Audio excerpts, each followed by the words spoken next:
और अब बात इंडिया गठबंधन की, जिसकी कप्तानी को लेकर सियासी बयानबाजी तेज हो गई है। ममता बनर्जी ने गठबंधन की लीडरशिप को लेकर अपना दावा ठोका तो लालू प्रसाद यादव ने उनका समर्थन कर दिया। लालू के समर्थन से जहां कांग्रेस को झटका लगा है, तो वहीं ये कयास भी लगाए जा रहे हैं कि आने वाले बिहार विधानसभा चुनाव को आरजेडी अकेले लड़ने के मूड में है। वहीं ममता के दावे और लालू के समर्थन पर कांग्रेस भी अपनी दलीलें देती नजर आई। इंडिया गठबंधन का नेता कौन होगा, कौन विपक्ष में लीडर की कमान संभालेगा, इस पर सियासत तेज हो गई है। एक दिन पहले ही ममता बनर्जी ने विपक्ष की जिम्मेदारी उठाने की इच्छा जताई तो गठबंधन में शामिल विपक्षी दलों के अलग अलग बयान सामने आए।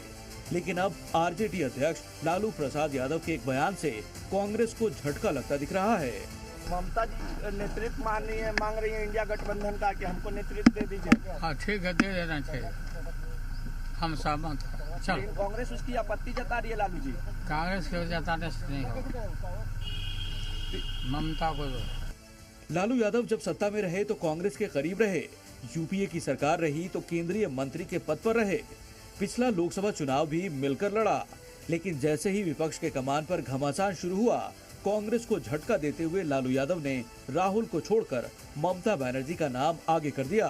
ममता जी नेतृत्व मांग रही है इंडिया गठबंधन का कि हमको नेतृत्व दे दीजिए। हाँ ठीक है, दे देना चाहिए, हम सहमत हैं। लेकिन कांग्रेस उसकी आपत्ति जता रही है लालू जी। कांग्रेस के जताने से नहीं होगा, ममता को दो। ममता के समर्थन पर लालू यादव का बयान आया तो इसके कई सियासी मायने भी निकाले जाने लगे हैं। वहीं गठबंधन की कमान के लिए ममता बनर्जी की दलीलें भी शामिल थीं, जिनमें हरियाणा और महाराष्ट्र विधानसभा चुनाव के नतीजों का जिक्र किया गया। दोनों ही राज्यों में कांग्रेस को हार का सामना करना पड़ा है। टीएमसी ने दावा किया कि कांग्रेस विपक्षी दलों को साथ लेकर चलने में सक्षम नहीं है। वहीं लालू यादव भी आगामी बिहार विधानसभा चुनाव अकेले लड़ने के मूड में दिख रहे हैं और इसी को लेकर वो कांग्रेस से किनारा और ममता को समर्थन देते नजर आ रहे हैं। लालू का समर्थन मिलने से पहले टीएमसी नेता भी ममता को गठबंधन की कमान थमाने का दावा कर चुके हैं। आवाज सब जगह से उठ रही है। भारतीय राजनीति के भीष्म पितामह सबसे पुराने आदरणीय पितातुल्य शरद पवार जी ने इस बात को कहा। उद्धव ठाकरे शिवसेना की तरफ से भी यह बात आई, समाजवादी पार्टी भी इस बात को कह रही है और अब लालू जी कह रहे हैं। तो सब जानते हैं कि एक ही व्यक्ति है जो नरेंद्र मोदी जी और बीजेपी को टक्कर दे सकती हैं, मुंह की खिला सकती हैं, जो वो दिखा रही हैं बार बार, वो ममता बनर्जी हैं। दीदी को लीडरशिप में ले आना चाहिए, वो मेरा व्यू था, पर्सनल व्यू था। तो अब अभी सब पार्टनर ने जो इंडियन अलायंस को जो है उन्होंने बोल रहा है, ये अच्छा बात है। कांग्रेस को समझना चाहिए। अभी कांग्रेस नहीं समझेंगे तो देश में बीजेपी को हटाना नहीं सकेगा।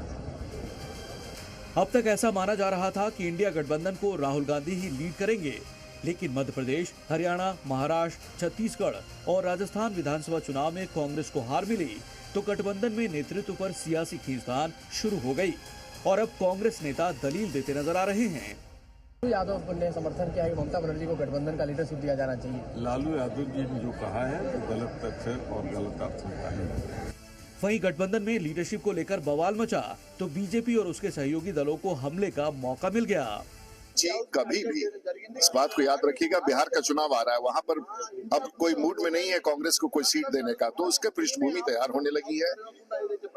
लालू प्रसाद जी कभी भी कांग्रेस के अंग नहीं थे, मानसिक रूप से तो कभी नहीं थे। उनकी राजनीति पूरे जीवन में विरोध का रहा है।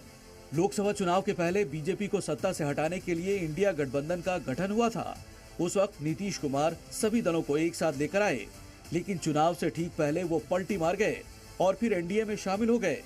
नीतीश गए तो राहुल गांधी का नाम सामने आया, लेकिन अब ममता बनर्जी ने लीडर बनाए जाने की इच्छा जताकर ये साफ कर दिया है कि वो कांग्रेस के नेतृत्व में नहीं बल्कि एक कप्तान के तौर पर गठबंधन की कमान संभालने के मूड में है, जिस पर तकरार बढ़ती जा रही है। दिल्ली से रवि त्रिपाठी के साथ ब्यूरो रिपोर्ट, जी मीडिया।